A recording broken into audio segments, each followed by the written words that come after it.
السلام عليكم ورحمة الله وبركاته. اللهم صل وسلم وبارك على سيدنا محمد. انا اتكلمت معاكم قبل كده عن معلومة ان النبات لازم يتغير التربة بتاعته.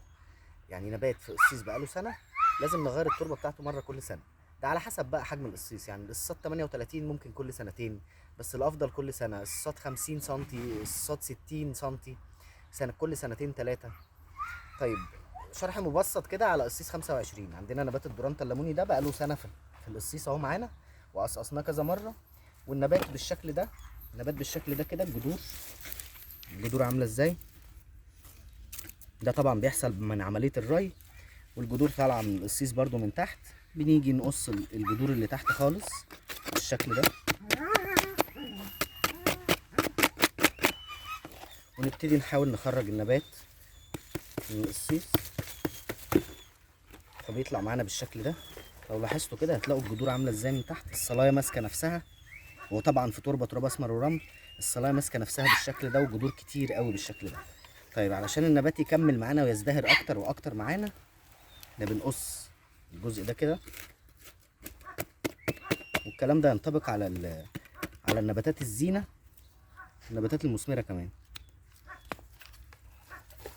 سبق وشرحت ازاي بنقزم اشجار مثمرة في البلكونات بنفس الطريقة وبنفس الشكل. طيب، انا باخد جزء من الجوانب، وده بيحصل بجزء من الجذور كمان. بقلل الصلاية بتاعة النبات نفسها.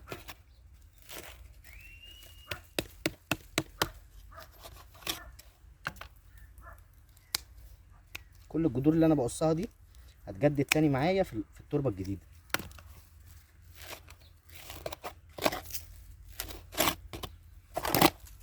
ببتدي اشتغل على نفس القصيص برضو اللي كان معايا. التربة المستخدمة تراب اسمر ورمل اهي. نحط جزء من التربة، وبعد كده بنكمل تربة جديدة، وبنسقي غمر لغاية ما المية تنزل من فتحات التصريف. وبكده يبقى انا جددت التربة بتاعت النبات، وفي نفس الوقت النبات فضل معايا ويكمل معايا. طيب، انا لو هعمل خدمة شتوية للنبات دي قصة تانية. انا طبعا هنا في النقل ما بستخدمش كومبوست، ما بستخدمش اي مواد عضوية. بنحط تراب اسمر ورمل فقط. الا اذا لو نبات تاني بقى انا هسمد عضوي او هخدم شتوي او اي حاجة من الحاجات دي، ده بيبقى في القصيص نفسه. بنقلب وش التربه وبنضيف الماده العضويه بتاعتها. لكن نبات بقاله سنه، بقاله سنتين عندنا في نفس القصيص، بنغير التربه بتاعته بالطريقه دي. والسلام عليكم ورحمه الله.